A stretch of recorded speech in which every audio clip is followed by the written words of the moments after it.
You're listening to the Archaeology Podcast Network. You're listening to the Archaeology Show. TAS goes behind the headlines to bring you the real stories about archaeology and the history around us. Welcome to the podcast. Hello and welcome to the Archaeology Show, episode 291. Today's show is part one of our review of season 2 of the Netflix show Ancient Apocalypse. Let's dig a little deeper, but not as deep as Graham Hancock goes with his crazy theories. Let's dig a little deeper, but not as deep into the Younger Dryas. Let's dig a little deeper, but maybe not so far below the footprints. Let's dig a little deeper, but not as deep. But not as deep. Just not as deep. Just not as deep. Just not that deep. Let's dig a little deeper. Deep subject for a shallow mind, Graham Hancock. Let's dig a little deeper into the heads below the surface. No, that's dumb. I'm bad at this. Yeah, you're bad at this.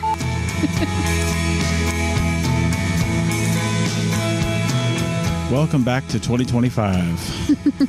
Break's over. Break's over.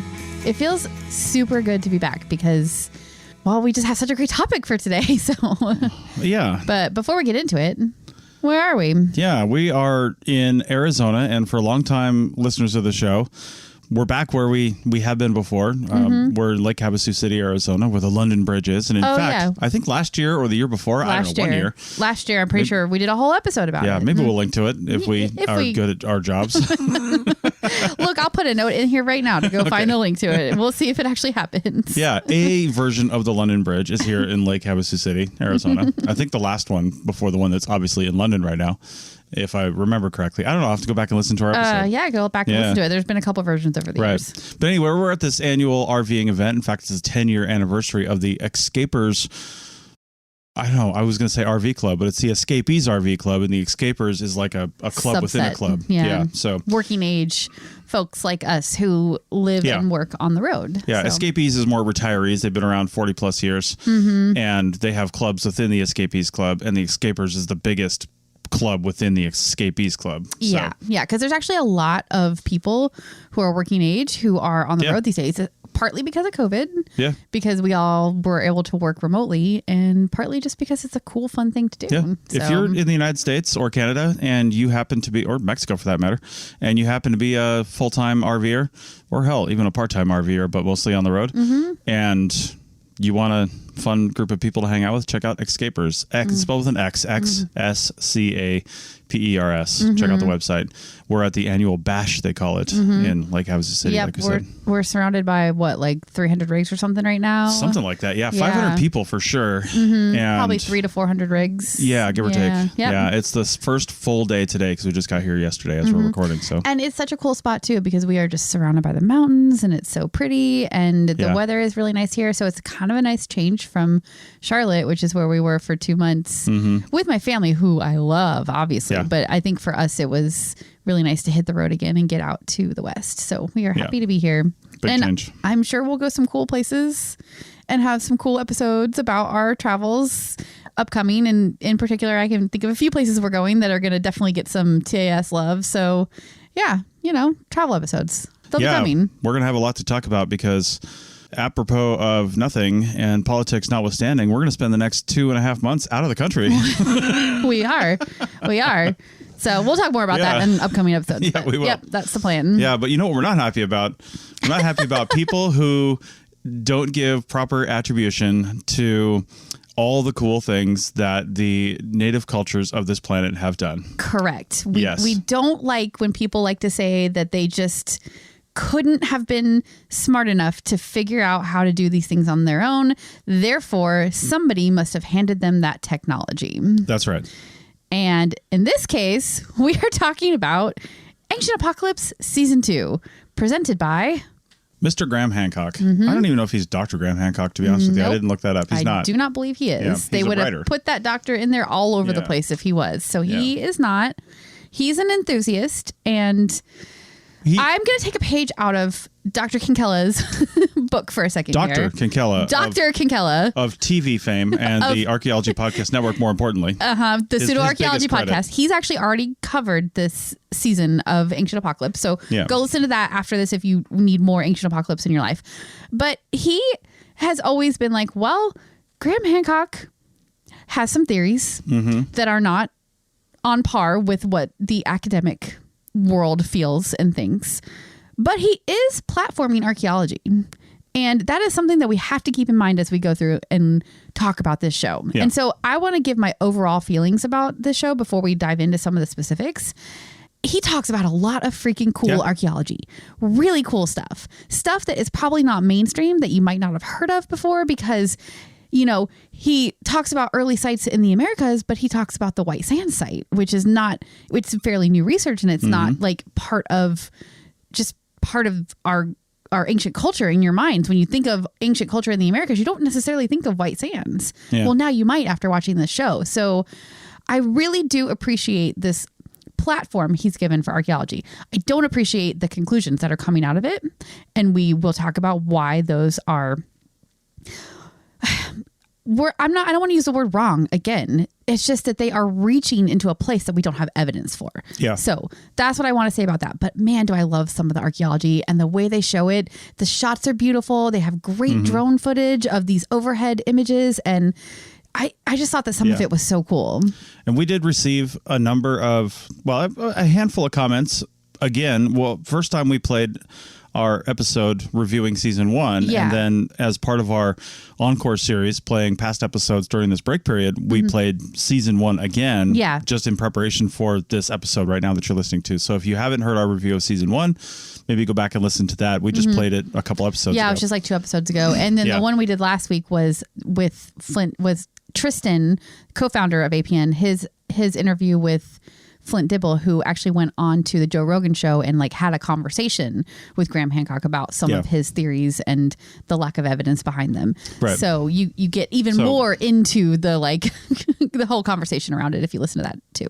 Right. And one of the comments we got through email about our critique of season 1, I want to address, because I actually responded back to the commenter, and I was a little agitated when I commented, and sorry about that, sir.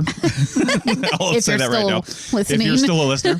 But either way, you know, he was like, he did make a good point. He said, you know what, I learned a lot more about archaeology and archaeological sites from watching season 1 of Ancient Apocalypse from Graham Hancock than I have from almost any other source, an archaeological source, than I have. And I'll tell you, unless you seek out and read fairly dense archaeological books and source material and things like that, I 100% agree. Yeah. There's really garbage TV series out there about archaeology, and they're really hard to find. And when you get a Netflix series that is well produced with a lot of money behind it, and they have the good graphics, and they have the budget to send him to all these fantastic sites that nobody gets to go to, of course, there's going to be a lot of good stuff. And I'll tell you what, every place that he went to, every, let's just call it, chunk of, you know, the Americas thing that he talked about, every site, culture, every site that he went to, the first 95% of it was fantastic. It was amazing producing. Right? It was really good archaeology. He talked to archaeologists. He spent the whole season of season 1 and season 2 saying how archaeologists are fighting him on all this stuff. But who did he talk to? He talked to archaeologists mostly. He talked to archaeologists mostly, and then at the last 2 seconds, he's like, except I don't, you know, I go against all that, and I say this, right? And we're going to talk about that. But so just like ignore the last 5 seconds of everything he said. But the first part is great. Yeah. And it really is a good way to learn about a lot of good archaeology sites if you just ignore the last sentence that he says about every single one of them. Yeah, the way he tries to tie everything together and we'll get into what that is exactly, but he does make this attempt to tie everything together at the end of each section. Yeah. And that's where he goes wrong in our opinion. Well, not just our opinion, like the academic world's opinion. Yeah. But what I was going to say, did you notice in this season, he did not directly attack archaeologists the way he did in the first season? Well, he did sometimes. Not like he did in that first season where he acted like he was being dragged down. I heard the words mainstream archaeologist a few times. He did, but he did a better job, in my opinion. Yeah. I liked season 2 so much better than season 1 for all these reasons. But he did a really good job of saying when he was speculating about things. Now, he made it so that you wanted to go along on his speculation with him. He was trying to bring people down his speculation road, which when he went down those roads, that's where he went off track and, according to mainstream archaeology. But I thought he did a better job of not attacking actual archaeologists and saying that the things that he was saying were speculation. Yeah. Not a better job of it. Anyway, I feel like I'm coming down like on the side of this show right now. I'm not meaning to. I kind of did enjoy it. Yeah. Well, I think, this first segment, we're not really going to get into the show too much, just kind of giving our opinions on it. But along those lines, one of the things that we've talked to, again, Andrew Kinkella about of the Pseudo Archaeology podcast and all the things he's done, is the need for archaeologists to say yes to more projects like this, because this is why Graham Hancock has a platform. He is a writer, and he's written books on this, and this is why when producers of shows seek out things like this and they find a platform like Netflix to put this on, they're going to look for somebody who does have, well, they can look good on TV, and he has that. He's got a good presence. Look, right? Yeah. And B, he can speak. Yeah. He has a good voice. And C, he knows what he's talking about according to him, right? Like he can go there and speak intelligently to these people, and he's researched what he's looking at, right? So, but there's 100,000 archaeologists out there that could do the same thing, except they're just like, oh, I just want to sit in my lab or sit at my site and have people not talk to me. And I just want to, do my research and wear my tweed jacket with my elbow patches and not worry about it. Right. Yeah. And that's all I want to do with my life. And I don't want to do anything. I don't want to do social media. I'm not on TikTok. I'm not on Facebook. I'm not on Instagram. I'm not doing any of these things. And you guys go away. Right. And there's plenty of archaeologists that are trying to get into the social media stuff and do that stuff too. But we just don't say yes enough to those types of things. Therefore, ... Graham Hancock is going to get a platform, right? And we got to listen to his bullshit before, we got to listen to all the good stuff he's going to say, but then his bullshit at the end, because he's got the platform and he has the floor. Well, so he's going to get his opinion in. Yeah. And I mean, he is doing something different than most academic archaeologists too, in that he has a broad range of interest. So he's covering the entire world, and then he's taking these threads from the entire world and like tying them up into these nice, neat little bows, which are the fallacies of his theories, right? That's because you can't tie all these things together in nice, neat little bows. And no archaeologist would ever do that. Actual archaeologists are focused on one place, one area, one culture. And I think that's the difficulty in getting a platform for those kind of people, because there's only so much Mayan archaeology that the world is interested in, but if you're going to tie it all together with the entire world and talk about archaeology and cultures around the entire world, it makes this bigger picture that it just sells better. It just makes for a better show. So I understand why people are into it. Yeah.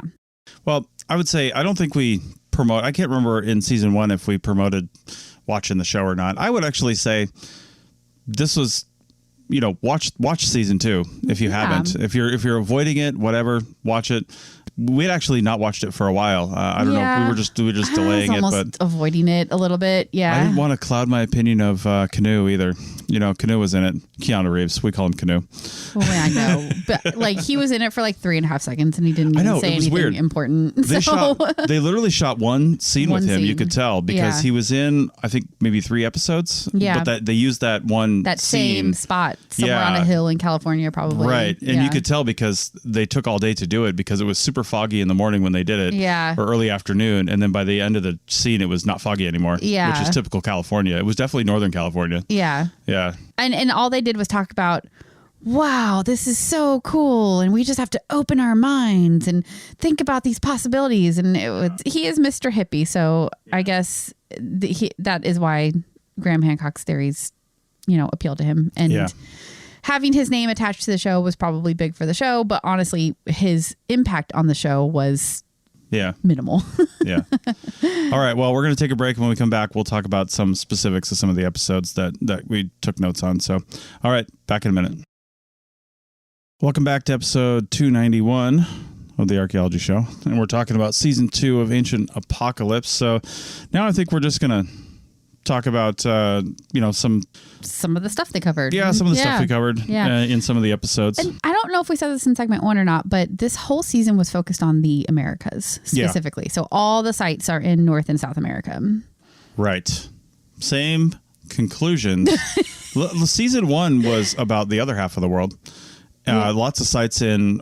It was all over the world, I think. Well, it wasn't. Right? Well, I don't think he covered... I don't know if he covered the Americas at all. Maybe he did. I can't remember. Either way. Oh, he did. He did cover the Americas because there was one site in North America that they wouldn't give him access to, and he's like standing outside the gate looking at the sign. I can't remember which site it was, but it was really funny. Well, either way. Yeah. It was all over the world. Yeah. So episode 1, he starts at White Sands, New Mexico, with the human footprints that were found a few years ago. Yep. Dated through various means. You can't date impressions in rock, right? They dated the plants, basically, the pollen, and they dated it back to 23,000 years ago.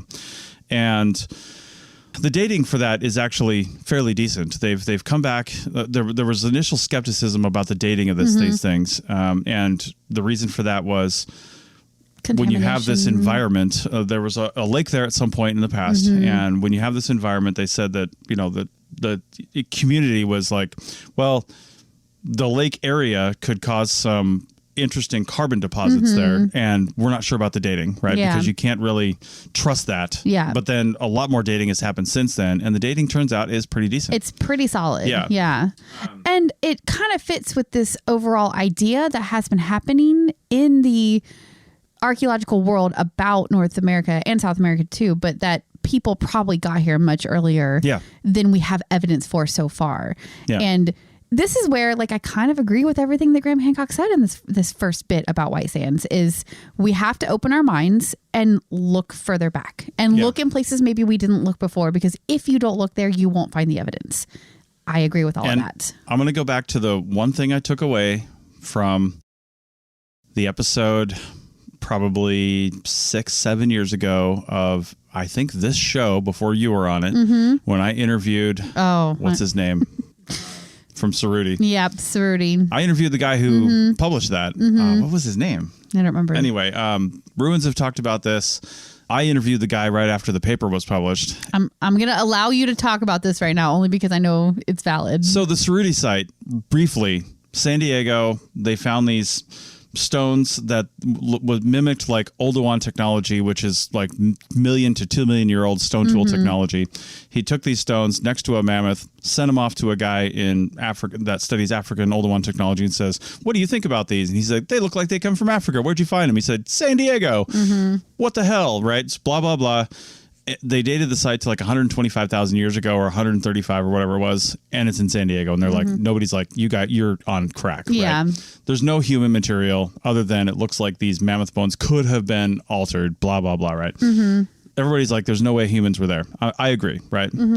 However, the one thing that he said during that show is that archaeologists always stop at one of two things when they're digging, especially CRM archaeologists, because of budgets. You stop at 2 sterile layers, or you stop at what has been told to you by either geologists or somebody else that there's nothing cultural below ... this layer. And he's like, if you always stop there and you never have any experimental layers that go below that, how do you know? How do you know? How do you know there's nothing below, say, an extremely low layer? This is kind of feeding right into Graham Hancock, but like, how do you know? Right? How do we know there weren't earlier migrations? We know there were Homo sapiens 250,000 years ago, in other parts of the world. We know there were earlier Homo species 1 million, 2 million, 3 million years ago in other parts of the world. How do we know there weren't other ways to... I know. And we do not have a clear picture of the peopling of the Americas yet. It is an evolving idea that more evidence just clarifies and is often pushing those dates back further. So everything that Graham Hancock said in this first episode about how we need to have more open minds about looking for older evidence is true. We do. We definitely do. Yeah. Now, that being said, we shouldn't just, look at the sorority site or something like that and be like, well, I guess we got here 120,000 years ago. Like, that's a little extreme. You need evidence to support all, and you need a lot of it. So you need a lot of it. Yeah. Yeah, we need more. We just need more. Yeah. So, but I thought that part was great. In fact, the White Sands bit of this show, which is the very first part of it, was probably my favorite part because I don't think he made any drastic claims about anything. It was really just talking to the scientists there and learning about the footprints and saying that they are older than we would expect them to be, what we know of the peopling of the Americas. Great. Let's keep looking for more older evidence. Yeah. Yeah. I love that part. Yeah. They end episode 1 and then kind of start episode 2 in the same place, going down to South America. Oh, yeah. And really what we're talking about here, just kind of in broad strokes, are gigantic geoglyphs. Yeah. And these geoglyphs, there's a couple huge leaps here that I just want to talk about because these massive structures, they sent up some LiDAR, drone-mounted LiDAR, by the way, which is getting really, really cool. So cool. Like again, so cool. Look at this technology. Yeah, like a drone you could hold in your hands. Yeah. And it's drone-mounted LiDAR. Yeah. And we've had drone-mounted LiDAR for a little while, but it's getting down to the point where it's almost affordable, which is really neat. And I didn't know this existed at all. I learned about it from this show. Yeah. So again, really cool things you can learn by watching the show. Yeah. So there's structures, and when we say structure, we mean these geoglyphs, which are basically ditches that have been dug into shapes, right? Like geometric shapes, circles, squares, that kind of thing. Right. Yeah. Some of the structures date to about 2,500 years ago. They didn't really talk about the dating on that during the show. We know there were people in the area through other methods about 10,000 years ago. And Graham Hancock is making the leap that one equates to the other. Yeah, that they built those structures. That those people built those structures. And when he's saying that, they're saying in the show, how many people would it have taken to build these structures? Let's say that there were no structures on the landscape, and there's lots of them. They're everywhere. And the Amazon is covered in billions of trees, right? Yeah. And they're saying that if we extrapolate out in these open areas where we can see them, and you use LiDAR to discover stuff that's hidden in the landscape, right? And they're saying that if we just LiDAR the rest of the area and we find the rest, they're making several leaps here. One, that these structures permeate through the trees and they're everywhere. Right. The other one is that there were no structures and then suddenly there they all are. How many people would it have taken to build all those if they did it in a generation? Right. It would have taken 100,000 people, he said. Yeah. This archaeologist or these people said. And he's like, okay, great. So that must mean that there would have been 100,000 people here or more 10,000 years ago.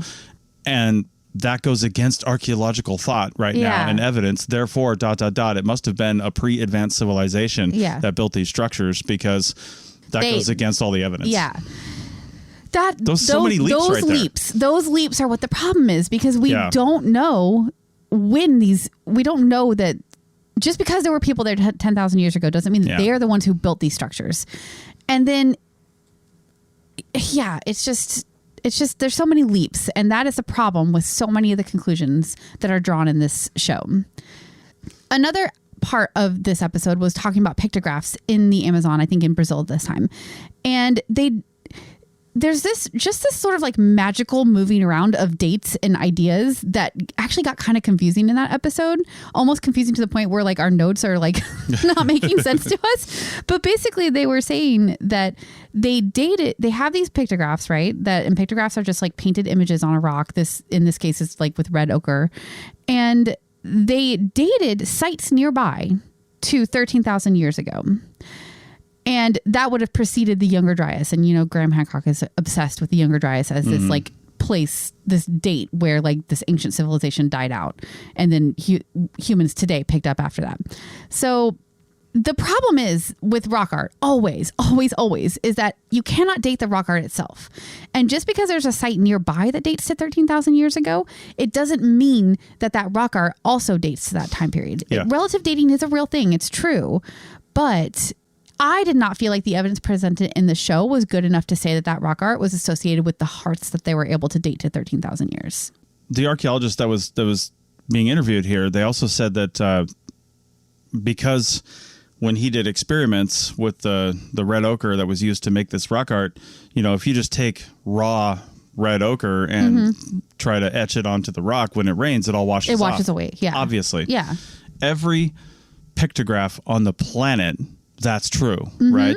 They had to use some sort of a binder. Yeah. Every native society that's ever drawn on rock has realized this, right? Yes. They've all used some sort of a binder, whether it's tree resin or they've used other things in to around the cure world. It almost, right? Kind of, yeah. They've used some kind of something to put it in there to where it dries clear and then it basically preserves it. And some have done a better job than others, to be honest with you. For sure. This rock art is really good, and it's almost looks as though, the day it was made, right? Yeah, it's very little fading. It's really cool. Yeah, it's really good. Yeah. And again, not attributing this to the society that probably put it there, who knows how long ago, possibly not when the fires were made, but who knows how long ago. Yeah. They're saying Graham Hancock is sort of alluding to, and again, not in front of the guy, because the guy would have been like, he you're would have crazy. disagreed. Yeah. But Graham Hancock is alluding to off camera and sort of in front of the guy that, almost like they inherited this knowledge of this technology for creating this binder, like they came here with that, not like they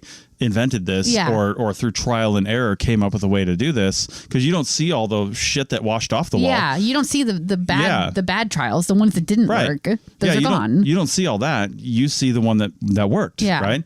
So like, why did they have to come in with, and maybe they did come in with that knowledge, right? Maybe they did, but maybe they did that 2,500 years ago. Yeah. And maybe they're the rock walls where they were trying it out. Maybe who knows where that's at, but that didn't have to be from some ancient cultural ancestor. Yeah. And that's the problem. Just because you see this stuff around the world in different cultures and different places doesn't mean that there's a shared common source of knowledge. Right. And that is the fallacy in every single one of Graham Hancock's theories. However, there is one super cool thing in this episode, and it comes up.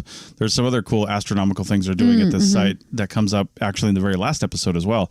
But there is a painting that this guy has done some really good research. I can't remember what his name was, but he's done some really good research here.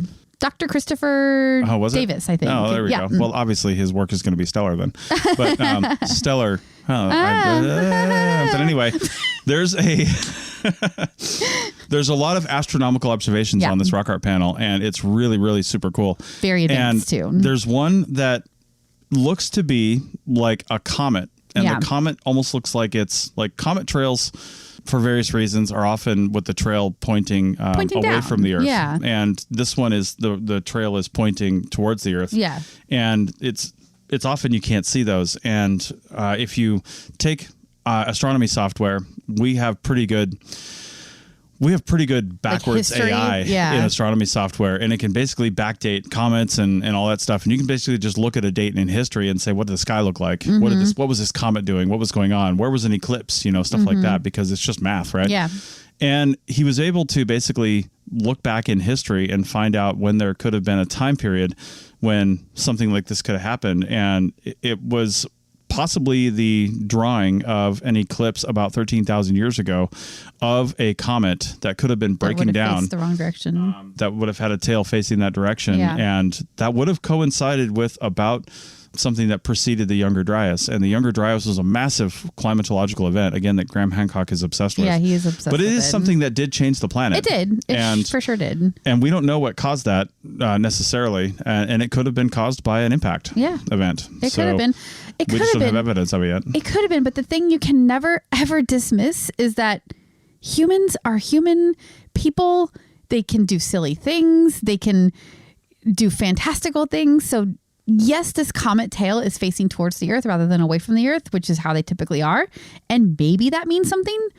Or maybe it means that the guy who drew it, the shaman who was drawing it, just like had a brain fart and like drew it the wrong direction. And that just feeds into one of my main criticisms of this show and Graham Hancock, is that he never ever shows the other theory, the other reason why something might be the way it is. He only shows the theories that feed into his ultimate theory of ancient cultural knowledge getting passed down to the entire world, or at least the entire Americas. Right. And that's my problem. You have to look at all options, all reasons, all theories. You can't just pick one. That's cherry picking. You can't do it. All right. With that, we'll take a break and come back on segment 3. Back in a minute. Welcome back to episode 291 of the Archaeology Show, where we discuss real things and not come up with wild conclusions. All right. So in continuing on with Ancient Apocalypse, Season 2, he does go to then, again, when you got an unlimited budget like Netflix, you can do everything you want, including go to Easter Island, a.k.a. Rapa Nui. Rapa Nui. Because we don't care what the Dutch called it. Yeah. The natives call it Rapa Nui. They call it Rapa Nui. Yeah. But this is the island, if this is like niggling in your head a little bit, this is with the big old heads, big stone heads. And I always forget this, but there was over 1,000 of those on that island. So many. And some of them are lined up on these like platforms, which I think they were put there as a like ancestor protection kind of thing. That's the way it's explained in the show. And that makes sense to me. But then some of them are just like distributed throughout like hillsides. And you can kind of like, there's paths through them that they're walking on for the show. And you're just like winding your way through these like heads that are buried or half buried under the ground. And some of those heads are not just heads. They've got full statues below the head too. I want to go there so bad. I like again, I really liked this show because it made me want to go to these places, and it made me understand more about these things that we know about and we've seen in popular culture, but maybe don't know like everything about, you know? Yeah, Rapa Nui, we actually talked about this a little bit. It came up anyway during our Polynesian history episode. We talked about Moana too. We did. That was the last episode that we did before this one. Because they are obviously part of Polynesian history. Yeah. It was populated just 1,000 years ago. Yeah. According to archaeological evidence. Yes. And there was another kind of wave of population shortly after that. I think like 800 years ago, I think it was stated, something like that. And most of the statues date to about 800 years ago. Yeah, give or take. Yeah. Yeah. And Moai, that's what they call them. The Moai. The Moai statues. And one of the things that Graham Hancock kind of latches onto here is the shape and form of the statues, the morphology. So he mentions that, you know, the shape of these, and you really got to kind of want to look at it and kind of see it. But if you generalize the shape, they don't really have legs. They have kind of little stubby feet if you want to see them. Some of them have like little toes drawn in, but they don't really have legs or anything. And if you want to kind of look at it that way, you can see very similar shapes in statues in Indonesia, Göbekli Tepe, and other places around the world. And Graham Hancock's like, yeah, see, look at these. If these people either A, came from other places, or B, had a common cultural ancestor, again, his big theme here, then they didn't learn how to make these shapes. They saw these shapes before, or their ancestors did, and therefore they didn't come up with this. They just learned it, right? Yeah. And then they replicated it. Yeah. And I'm like, okay, but in all of your other shows, you're talking about 13,000 years ago, but this was 1,000 years ago or 800 years ago. So they just held on to this knowledge for 12,000 years and passed it down and said, okay, now make these shapes. Yeah. That doesn't make sense. That first timeline does not make sense. And the second thing that doesn't make sense is, what about all the other things in the world that are similarly shaped, like projectile points, arrowheads? You've never talked about that. Yeah, he never went into that at all. Yeah, he does talk about pyramids sometimes. There's lots of societies around the world that have made pyramids, but that's also a really kind of easy architectural shape to make that's stable, right? It's something that doesn't fall over very easily if you just stack stuff up. If you just drop sand out of your hand, it'll form a pyramid shape, right? So it's like a stable thing to make. Yeah. There's lots of very common, very easy things to do around the world, just like morphologically. And he ignores most of it. Yeah. He takes out the fact that humans are humans. I'll keep coming back to that, but people are people, humans are humans. They will do similar things because we all have the same brain, you know, and brains develop in similar ways, and civilizations develop in similar ways too. Yeah. So it makes sense that they would start doing some things that kind of look alike. And one of the things that they really latch onto in the Rapa Nui segment of the show is they bring in actual people from the island to sort of share and explain their oral traditions and their stories. Yeah. And Graham Hancock is using their oral traditions as evidence for some kind of ancient ancestor across the world. His ancient common ancestor. Yeah, that are passing down this cultural knowledge. And oral traditions are a tough thing in archaeology because they do go way back further than archaeological history does sometimes, because oral traditions are they're like religion, right? Like they aren't necessarily based completely in fact. They are oral traditions. And I don't think you can use that as evidence of a group being somewhere longer than the archaeology tells us they were, because they are oral traditions. They are stories. And stories get bigger over time. It's like playing a game of telephone, you know? Yeah. So I think that was a misstep to try to use the oral traditions of Rapa Nui to say that they go back further than what the archaeological evidence tells us. We're very familiar with a lot of oral traditions of just Native Americans because we live in the United States. We're archaeologists. We've studied, we've heard lots of different things. Yeah. The archaeological evidence and the oral traditions of Native American cultural history are vastly different. Yeah. The archaeological evidence. Now, again, Graham Hancock would agree with that, and he would latch on to more of the oral tradition and use that as evidence, and say the archaeological evidence is just behind that, and we haven't found the archaeological evidence to back up the oral tradition, and maybe that's true in some cases. And I'd be the first to agree that the archaeological evidence has found what it's found, and we don't know what we don't know. We don't know. Yeah. Yeah. We haven't found everything. There's no way we could know if we've found everything. Right. But that's such a hard question to answer. And I don't think any archaeologist would say 100% concrete, this is the absolute truth. Right. Because until something else comes along, we know what we know, and we have to redefine what we know when something new comes along. Yeah, right. And if you don't do that, you're not a very good scientist to begin with. Yeah, but new physical evidence. Yeah. You can't take stories as truth. You can't. You can use them as a guide, which archaeologists do. Which is so important to do. Yeah. And I am glad that we got to hear the stories of the Rapa Nui people, because I think that those stories are so important in helping to interpret the archaeology that you're finding and these huge Moai statues. Like, it's really important to know their oral traditions and their oral histories when drawing any conclusions about the archaeology. But I don't think that means that you can fill in the blanks that you don't have physical evidence for. You can't use it for that. Yeah. Yeah. Yeah. It's really hard to take in all this, right? And I think that's Graham Hancock's biggest. I mean, we've talked about this time and again. This really is his biggest problem. Is he's trying to take these assumptions, these things that he doesn't know, and promote them as he's latched on to this idea that there is this common cultural ancestor, and he said, wouldn't that be cool if that were the case, right? And then he's saying, we don't know this, we don't know this, we don't know this, we don't know this. Therefore, I'm going to invent this thing back here that I have zero evidence for, and I'm going to go try to find evidence for it. Or I'm going to say that the lack of evidence over here is evidence for this thing. Yeah. And that is not how science in any profession works. It doesn't. Right? You can't. The lack of evidence for something is not the evidence for something else. No, it's not. You need to find evidence for the thing that you're looking for. And that's what he's trying to do with these shows. Right. By the way, he's not publishing papers. No. He's not excavating. He's not doing actual research.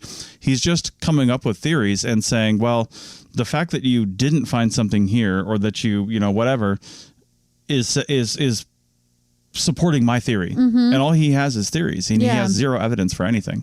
Well, I think what is frustrating too, probably for all archaeologists, is like archaeology is a science where you have almost no answers. Yeah. It is all speculation. And that is the fun of it. Sitting around a table in a bar and like speculating about what you found and what the conclusions are is like the fun of archaeology, right? Yeah. Archaeologists love doing that.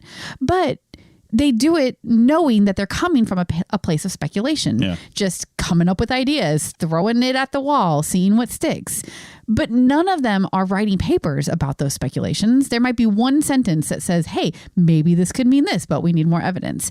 And that's the problem, is that Graham Hancock treats these speculations as actual, real theories or evidence, and like he wants to rewrite the history of the world with his speculations, and that's just not the way science works. No. And he's making the fun part of it not fun anymore. It's not fair. So one of the things I thought, and this is starting to get more into science, and this is what people need to do, is the banana plant on Rapa Nui. And they did have somebody on there that was talking about this, but when you start studying these other things that at first may not seem like archaeology, but you start looking at all these different little pieces to the puzzle, and that's what it is. Then you start putting, start building that picture a little more. But this one woman on there had studied this, and, she's starting to put this together, but there still needs to be more thought behind it. But she studied the banana plant on Rapa Nui, and again, this Netflix show didn't really go into it. I'd like to know more. Give enough details. Yeah. Apparently, the banana is not indigenous to that island. Right. And I don't know why.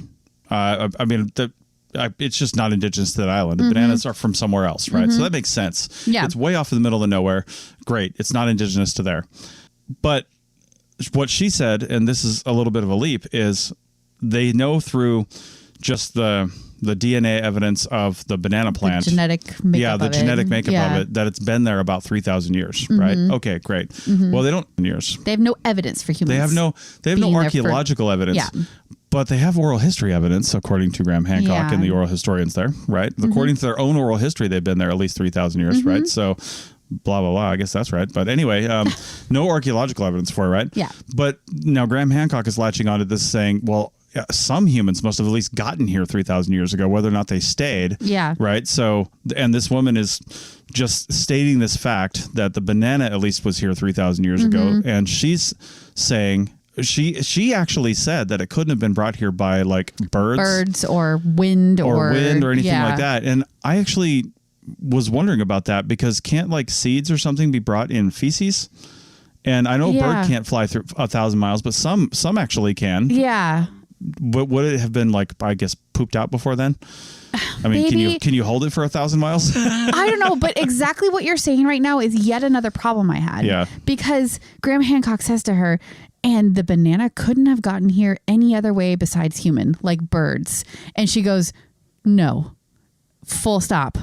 No. Yeah, I need more. And I was like, "What? Tell me more. Why? Yeah. Why couldn't it have? Is it because of what you just said? Yeah. Because they wouldn't have made it here? Is it like why? There literally no other way? Is it unlikely, but it could have happened? Like, I just wanted more out of that. But he always cuts it right when it still supports the theory that he's trying to promote. And at that point, her answer of no supported what he wanted. So, and I'm like, could a human in a crappy canoe 3,000 years ago actually have sustained a banana long enough across the sea 3,000 years ago to make it long enough to plant a banana? Maybe. I mean, even if a human did bring it. Yeah. I'm like 3,000 plus years ago, because the banana was theoretically planted 3,000 years ago, but probably before that, right? Yeah. So this is just what the evidence says, right? Yeah. So the banana was here 3,000 years ago. So presumably well before that, a banana was planted. But we're presuming like they didn't just pick up a banana at the 3,000 year ago supermarket, right? They had banana plants, or they had bananas or something viable enough to actually plant and grow and cultivate over 3,000 years ago. That's a huge statement for somebody traversing the Pacific Ocean in a shitty canoe. Yeah. You know what I mean? Yeah. Like that's a lot. It is a lot. And to have a viable plant to survive in that ruthless environment, I mean, it's hard to grow stuff there now. You know what I mean? I mean, it's just, it's a leap. It's a leap. It is, but I think bananas are really easy growing fruits, so that's part of the reason why they're such a big part of diets around the world. They're a hunter-gatherer type society. They they live off that kind of stuff, so they would have been expert cultivators, I'm sure of it. When they got here, they would have known what to do had they had viable seeds, viable material. But either way, I wanted more out of that segment, because I'm like, okay, so there's 3,000 years worth of difference in the bananas that you find on Rapa Nui compared with somewhere else, but are we sure that all 3,000 of those years took place on the island of Rapa Nui, or could it have been somewhere else and then moved to Rapa Nui for the last 1,000 years? Like maybe that first 2,000 years of development happened on a different island, and then people moved to Rapa Nui 1,000 years ago. It came with them in that last, and this is, we should probably do more research on this to know that answer, because maybe it is a very obvious answer, but they did not cover that in the show. And that was, again, like, I wish that they had, because I wanted to know more about that. Yeah. But either way, sure, great. Keep looking for more evidence of people being there 3,000 years ago. Sure. If the bananas say they might have been there 3,000 years ago, then look for it. Like, I don't look think for the that bananas said anything. The bananas were talking to them, and they said, you need to look here, and I don't think you should ignore the bananas. You know what I think? That's bananas. That is bananas. B-A-N-A-N-A-S. All right, Gwen. Oh, that Anyway. stuff is bananas. All right. Well, we talked so way much about too this long. that this is going to be 2 episodes. Yeah, we totally meant this to be one episode. I said to Rachel, there's no way this is going to be 2 episodes at the beginning of this. And she said, this will 100% be 2 episodes. And I said, you're crazy.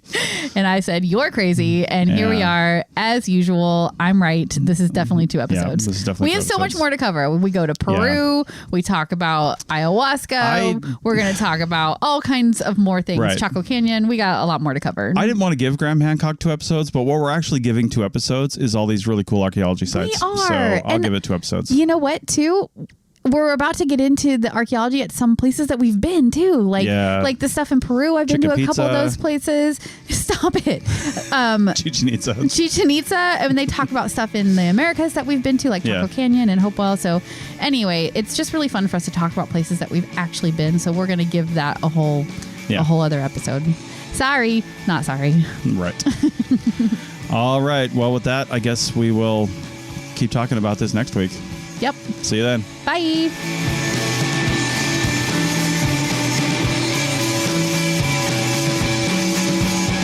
Thanks for listening to The Archaeology Show. Feel free to comment and view the show notes on the website at www.arcpodnet.com. Find us on Facebook, Instagram, and Twitter at ArcPodNet. Music for this show is called I Wish You Would Look from the band Sea Hero. Again, thanks for listening and have an awesome day.